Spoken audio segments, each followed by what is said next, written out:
chào anh em từ Volkswagen Phạm Văn Đồng với chiếc Volkswagen Teramon 2021, chiếc xe 7 chỗ nhập khẩu từ Mỹ giá 2 tỷ 349 triệu. Không có nhiều option và ngoại hình không thực sự là quá bóng bẩy. Và đây cũng là một mẫu xe không dành cho số đông. Hãy bình tĩnh dành khoảng 30 giây nhìn vào logo của Volkswagen đã. Các bạn biết rằng Volkswagen trong tiếng Đức được đọc là Volkswagen và ý nghĩa của cái logo này nó xuyên suốt lịch sử của thương hiệu Volkswagen. Đây cũng là một cái tên mà thực ra các bạn sẽ nhớ tới tập đoàn Volkswagen là một cái tên nắm giữ rất nhiều những cái tên đình đám khác ở trong thế giới xe hơi, ví dụ như là Bugatti hay Lamborghini, Porsche. Dài dòng như vậy là đủ rồi. Bây giờ chúng ta sẽ dành thời gian để nói về cái cán cân, cái sự đánh đổi mà nhà phân phối đang đặt ra với mức giá 2 tỷ 349 triệu cho chiếc Volkswagen Teramon 2021. Tôi đã biết rằng ngay từ trước khi chiếc Teramon ra mắt ở Việt Nam thì rất nhiều bạn sẽ có thể so sánh mẫu xe này với chiếc Mercedes-Benz GLC 300. Nhưng thực ra sự so sánh ở đây sẽ rất là vô nghĩa nếu không phải các bạn mua chiếc xe này như chiếc xe thứ hai hoặc thứ N. Nếu đây là chiếc xe đầu tiên hoặc cả gia đình dùng chung thì nó rất khác nhau. Mục tiêu của hai mẫu xe này hoàn toàn khác nhau. Các bạn có chiếc Teramon là một chiếc xe được Volkswagen gọi là cỡ lớn. Nó là chiếc xe nhập khẩu có 7 chỗ, còn chiếc GLC 300 thì rất khác. Ở đây chúng ta sẽ đề cập tới hai đối thủ được coi là trực tiếp của mẫu Volkswagen Teramon 2021, bao gồm chiếc Ford Explorer và Toyota Prado. Nhưng các bạn có thể thấy rằng ở thời điểm bây giờ mà mua hai chiếc xe kể trên thì các bạn sẽ có những mẫu xe ở cuối chu kỳ sản phẩm và không biết bao giờ sẽ có cập nhật. Còn mua chiếc Teramon thì chắc chắn điểm lợi đầu tiên là các bạn có chiếc xe hoàn toàn mới đã. Một điểm cộng khác mà cả ba mẫu xe đều cùng sở hữu đó là xe nhập khẩu. Ở điểm này thì có lẽ chúng ta sẽ không phải bàn gì quá nhiều rồi. Các mẫu xe Volkswagen nói chung thì chưa bao giờ hấp dẫn người tiêu dùng theo kiểu là sặc sỡ bóng bẩy cả, mà nó luôn luôn là sự đơn giản và thực dụng. Ở đây thì các bạn có chiếc Volkswagen Teramon 2021 cũng vậy. Nó sẽ sở hữu những cái đường nét mà nó rất đặc trưng của thương hiệu này nói chung. Và nếu các bạn mà tìm kiếm cái sự hấp dẫn theo kiểu hào nhoáng của chiếc GLC thì chắc chắn đây không phải là mẫu xe mà các bạn mong muốn. Ngoài ra thì cái điểm mà tôi luôn luôn cảm thấy ưa thích với những mẫu xe mà nó nhấn mạnh vào mặt kích thước đó chính là cái cảm giác bề thế cơ bắp. Chiếc Teramon là một chiếc xe hơi thiệt thòi ở điểm này vì các bạn xem hình nó không hấp dẫn như là các bạn nhìn thấy ở ngoài đời. Thực tế khi đứng cạnh chiếc xe này các bạn sẽ cảm nhận thấy cái mức độ uy quyền của nó. Nó rất to cao, cơ bắp, lực lưỡng. Và thực tế là nếu đặt tham chiếu trên mặt con số thì chiếc Ford Explorer tại thời điểm bây giờ nó nhỏ hơn chiếc Teramon, còn chiếc Prado thì phải nói là không tính tiền ở khu vực này. Như vậy là rõ ràng chiếc xe nhập khẩu từ Mỹ có nguồn gốc Đức đã có lợi thế nhất định rồi. Một số cái đường nét thiết kế ở đây mà các bạn sẽ nhìn thấy rất là quen thuộc với phong cách của Volkswagen, bao gồm phần lưới tản nhiệt phía đằng trước, đèn chiếu sáng chính, thiết kế vòm lốp, các cái khung cửa sổ và thiết kế đèn hậu phía đằng sau. Tất cả những cái chi tiết này nó mang tới một cái phong cách mà tôi thường gọi là phong cách thực dụng theo kiểu đồ gia dụng Đức. Và rõ ràng nó không phải là một món ăn dễ ăn với người Việt Nam nói chung. Giá trị của Volkswagen nằm ở sự chắc chắn và các bạn sẽ cảm nhận được điều đó ngay qua việc đóng cái cánh cửa này thôi. Nó cực kỳ thích tai. Cảm xúc rất là Audi. Phải nói là như vậy. Còn tiếp nối cái sự đơn giản ở phía bên ngoài, các bạn sẽ thấy ngay ở cái không gian nội thất bên trong của Volkswagen chiếc Teramon 2021 nó vẫn vậy. Các bạn sẽ thấy một cái mức độ ưu tiên cho không gian.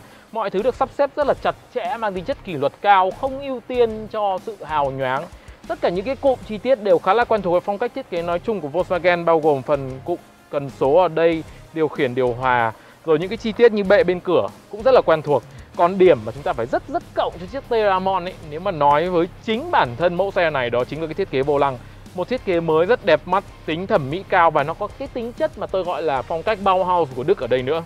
Ở mức tiền khoảng 2,35 tỷ đồng thì đương nhiên các bạn có quyền đòi hỏi những cái chất liệu cao cấp xuất hiện ở đây. Và đương nhiên là Volkswagen họ biết cách để đáp ứng người tiêu dùng. Chúng ta sẽ có một số cái bề mặt da tổng hợp, các bạn sờ vào đây nó sẽ rất là thích tay. Rồi bề mặt da ở phía bên này nữa. Một số cái chi tiết ở đây mà các bạn nhìn thấy ấy, thì theo tôi nó sẽ chỉ là chất liệu nhựa và giả kim loại, giả gỗ thôi. Nhưng tổng thể thì cái cảm xúc về mặt thị giác là tương đối tốt.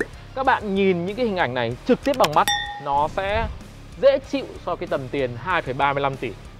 Rồi tôi muốn nói về không gian nữa. Các bạn sẽ nhìn thấy ngay thôi từ cái thiết kế bên ngoài. Chiếc Volkswagen Teramon là một chiếc xe có cái phần mũi xe nằm rất ngang. Và ngồi trong đây các bạn sẽ không cần phải ngồi quá cao để nắm bắt được cái điểm ngoài cùng của mũi xe. Đây là một điểm tôi rất ưa thích với những chiếc xe to cao hầm hố.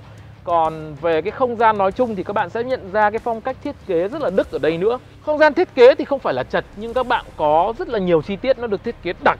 Thế nên là cảm xúc nói chung ý, nó sẽ không quá thoải mái như phong cách thiết kế của những mẫu xe Nhật.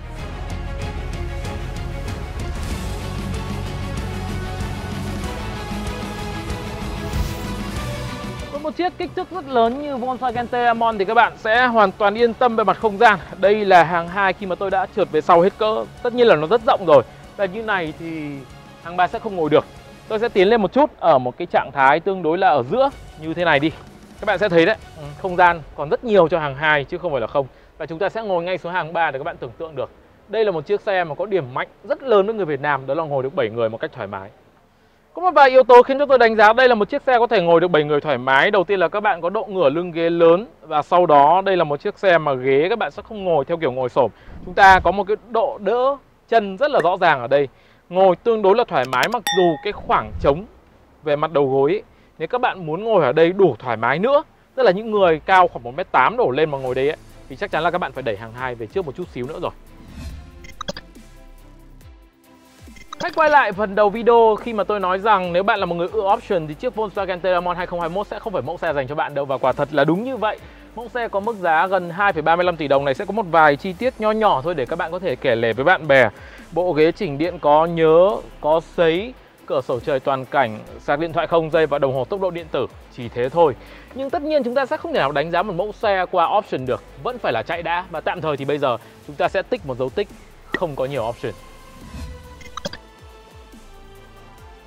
Và cuối cùng thì ở dưới nắp capo các bạn sẽ có động cơ 220 mã lực chứ không phải là 235 mã lực như thị trường Mỹ. Vẫn là hộp số tự động 8 cấp, hệ dẫn động 4 bánh toàn thời gian 4Motion.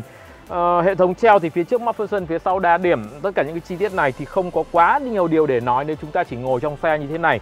Như vậy điểm một cách rất là nhanh ở thời điểm hiện tại, chiếc Volkswagen Teramon 2021 sẽ thua kém khá nhiều mẫu đối thủ trực tiếp chiếc Ford Explorer. Nói về trang bị tiện nghi, nói về động cơ. Và như vậy thì chỉ còn kỳ vọng vào một điểm cuối cùng.